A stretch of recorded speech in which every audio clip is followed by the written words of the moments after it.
ஷேய் எப்பா சூரியன் பேசுகிறேன்ப்பா சந்தோஷம். இன்னைக்கு பிரமா ஜோராக இருக்கான். பிரமா பத்தியாப்பா ஈஸ்வரன் குடும்பம் தான். கஷ்டம் கருமாயப்பட்டாலும் கஷ்டத்தோட கஷ்டம் குடும்பம் நல்லா இருக்கணும். ஆடை ஆவரணங்களை கெட்டி பாரு.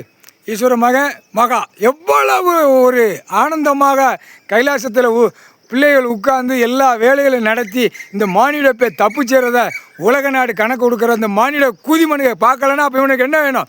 கண்ணில் கொத்த சொல்லிட்டேன். எல்லாமே அடைக்க தப்புக்கு தண்டனை கொடுக்காத கணக்குலையும் கண்ணை கொத்து அப்படின்ட்டேன். கண்ணை கொத்தி விட்றா. போ நீதிமன்றம்லாம் பூட்டியாச்சு, விலங்கு போட்டாச்சு அப்படின்னு அவனை சொன்னேன். விலங்கு மாட்டியாச்சா? ரைட்டு. அப்போ அடுத்து உள்ள வாசலில் நின்று கொத்தி விடு, கண்ணில் கொத்தி விடு. கண்ணை கொத்தினாத்தான் கண்ணை செயல் இழப்பான். கண்ணை செயல் இழந்தவொடனே கையை தூக்குவான், மேலே தூக்குவான். நீதிமான் எங்கே இருக்கார்? கடவுள் எங்கே இருக்கார்? அப்போ கையை தூக்குவான். மானிடப்பை நம்ம கணக்கு போட்டால் கொக்கரிக்கான். சரியா? அதுக்கு தான் இந்த ஜெம்மத்தில் எப்பா 7 ஜெம்மம் சேட்டை செஞ்சு பூட்டு போட்டு பொண்டாட்டிமார்கள் பூட்டு போட்டு நக்கிட்டே போனான். பூட்டை போடுவான். நைட்டு அப்படியே வீடு மாலையை கட்டி அப்போயே கொஞ்சம் எல்லாம் மாலையை கட்டி தான் வந்தான். மன்னராட்சி ஜமீன் கணக்கில் பூரா மாளிகை கட்டியிருப்பான். என்னையும் பாரு மோரே பாருன்னு போவான். இப்போ அரசியல்வாதி ஆச்சு. எல்லாம் இந்த கண்டார வழியுமே 7 ஜெம்ம சேட்டாவை.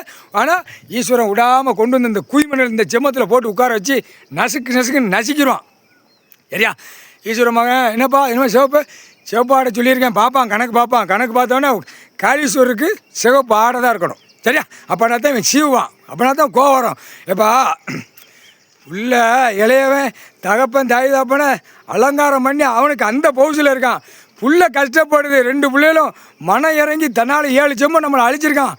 ஏன் ஒரு உட்காந்துக்கிட்டு இருக்காருன்னு பொம்பளை பிள்ளை கேள்வி கேட்கா. ஏன் கம்முன்னு இருக்கார்? தமிழ்நாடு அடிக்க வேண்டியனே. தம்பியை கூப்பிட்டு சொல்லுதா மவக்காரி சொன்னோன்னு சிரிக்கான். அப்படியே சிரிப்பான், சிரிச்சுக்கிட்டே இருப்பான். ஆனால் மவா சொல்லிட்டா அந்த வேலையை கரெக்டாக எடுக்க ஆரம்பிச்சிருவான்.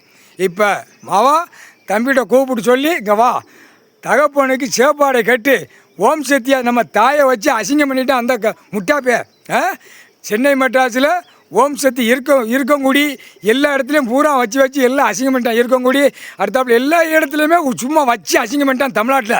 அதனால் சேப்பாடை கட்டியாச்சுன்னா ஆட்டோமேட்டிக்காக நம்ம தகப்பேன் சீவனம் மானிட பேல அப்படியே கொண்டாட ஹோலி மண்ணை அப்படி சீவணும். சரியா? ஆணைத்தான் காலி பண்ணணும். பெண்ணு முண்டச்சியாக இருக்கணும். அந்த கணக்குள்ளே வரும். பூரா ஆண் இப்போ செத்து போவான். இவனு உச்ச காளீஸ்வரருக்கு சிகப்பாடை கட்டியாச்சுன்னா ஆணை பூரா தட்டிடுவான். அந்த செம்மத்தில் 7 ஜெம்மம் அழிச்சா ஆண். அதான் மன்னராட்சி ஜமீன் கணக்கு அரசியல்வாதி ஆட்சி. இது 4 கணக்கு வந்துருச்சுப்பா. மன்னராட்சியில் 2 கணக்கு. சரியா? 3வது கணக்கு ஜமீன் கணக்கு, 4வது கணக்கு அரசியல்வாதி ஆச்சு.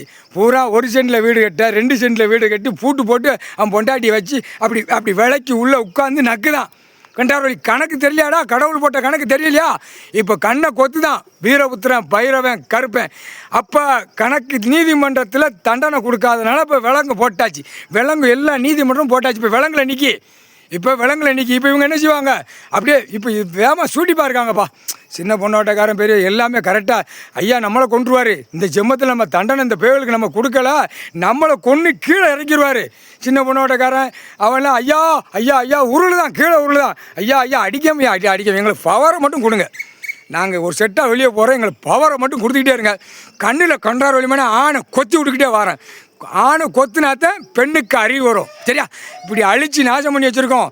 அப்போ ஐயா கடவுள் போட்டது கணக்கு கரெக்டாக வருதுன்னு அப்போ தான் அறிவு வரும். சரியாப்பா பிரமா ஜோராக இருக்க. ஏப்பா ஈஸ்வரன் குடும்பம் உலகத்துக்கு பெரிய குடும்பம். நீயும் பெரிய குடும்பம் தான், சேர்ந்தவன் தானே. அண்ணன் தம்பி 3 பேரில் விஷ்ணு பிரமா சிவன் பெரிய குடும்பம். சூரியன் கணக்கப்பா சந்தோஷம். நல்லா இருக்கப்பா, இன்றைக்கி அழகாக இருக்க. பிரமா நல்லா இருக்க. வெட்ட வெளிச்சத்தில் சுத்தமாக தூயமாக அப்படியே இயற்கை காற்று, இயற்கை வலிமைகள், இயற்கையிலே உட்காந்துருக்கிய சந்தோஷம். எவ்வளோ வெயில் அடித்தாலும் எப்பா கடைக்குட்டி நீ உங்கள் அண்ணன் உனக்கு நிழல் கொடுக்கறதுக்கு பார்த்தியாப்பா பக்கத்தில் பயிர். அப்போ இந்த நிழலில் இருறா அப்படின்னு பார்த்தியா. ஓ மேலே பாசம் இருக்குது, விஷ்ணு மேலே ஒரு கொஞ்சம் கம்மியாக தான் இருக்குது. உன் மேலே அவ்வளோ ஒரு பாசம் பார்த்தியாப்பா. அண்ணன் தம்பிகளை நம்ம கையில் இருக்கணும், எங்கிட்டும் போகக்கூடாது. இருறா அப்படின்னு. அப்போ எப்படி? அப்போ ஊடால் உங்கள் அண்ணன் நிற்கான். எப்படி ஜம்மு நிற்கானா? எப்பா மன்னனுக்கு அலங்காரம் பண்ணிடுதான். அலங்காரம் பண்ணி சிரிச்சுக்கிட்டே இருப்பான்.